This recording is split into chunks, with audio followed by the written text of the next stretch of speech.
this is MOZA Slypod E, a brand new motorized monopod that will take your videos and films to the next level. It's ultra portable, extremely versatile, and offers a variety of mounting options to help you get that perfect shot. If you're curious about the gear that I use behind the scenes, well, this is one of those new things that helps me get those super smooth motion shots that you see in all of my videos lately. There is a lot to love about the Slypod E, and if you are a video and filmmaking geek like myself, this may very well be the perfect piece of gear to add to your camera bag.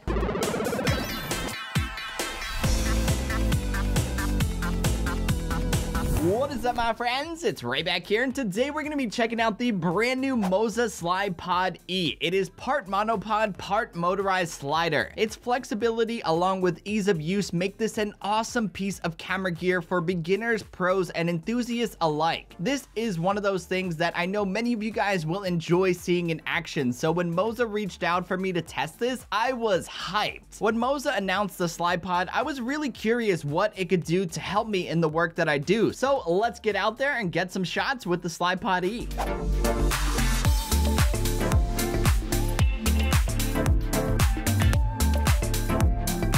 So as you're seeing throughout this video, there really isn't much to the Slypod E. It's basically a motorized pole that goes up and down, but when you use it and understand what it can do, that's when you start creating those eye-catching moments. Just take a look at this that I randomly shot in my garage between two of my bikes. It's like literally something straight out of a cinematic movie opening. It was shot on my Sony a7C with a 20mm f1.8 lens mounted onto the Slypod E, which was on my Peak Design travel tripod. It's a very lightweight, highly portable setup, and the fact that it can pull off a shot like this is very, very impressive. Over the past few days, I've been out and about with the Slypod E, and it has performed so much better than I expected it to. This is a very high quality, well-built motorized monopod, and that is so evident when you pick it up. What's also great is that it's dead simple to operate. You don't even need a smartphone. Near the base of the Slypod E, there are plus and minus buttons that extend and retract the slider respectively. You can also push the buttons when it's in motion to speed up and or slow down the sliding speed to get that perfect shot. This thing is super simple to operate right out of the box, and it's the reason why I say beginners and pros alike are really going to benefit from the Slypod E. If you do want to take things to the next level, however, you can also use the MOZA Master App that lets you use your smartphone via Bluetooth to further fine-tune settings, change modes, and even control the Slypod E hands-free. What's also neat is that you can set a timer so it will expand or retract to match the amount of time that you want to film. I can't tell you guys enough how impressed I am with the flexibility and how easy this slider is to operate. It's just really great.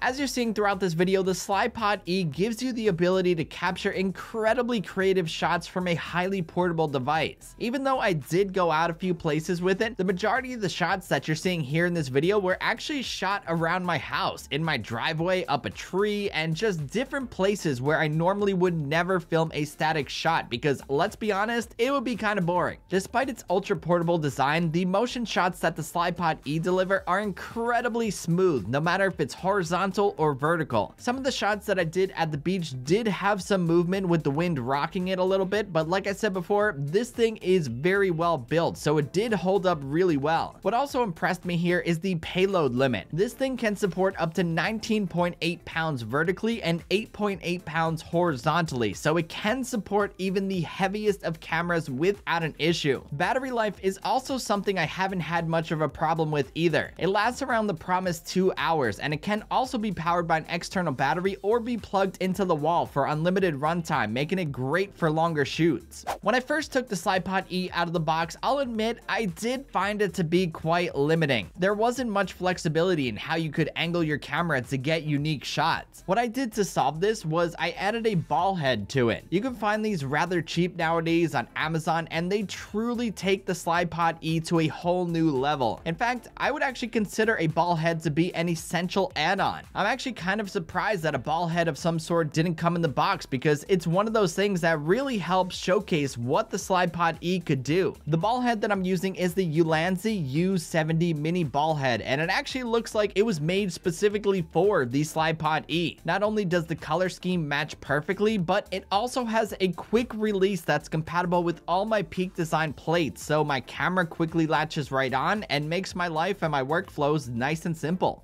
As amazing as the Slypod E is though, it is not perfect. As I mentioned before, you really have to be creative with how you use it and how you mount this thing to get the shot that you want. It's one of those things that requires a little bit of planning and some time to set things up to get moving. The first gripe that I have, as I mentioned earlier, is that it doesn't come with a ball head. Having a ball head on the Slypod E is pretty much essential, and if you plan to get one, expect to spend some extra money on a good ball head. The second issue that I have is the noise. Most of this video was shot using the Slypod E for B-roll, and it looks all fine and dandy with the audio removed, but with the audio attached, it's another story.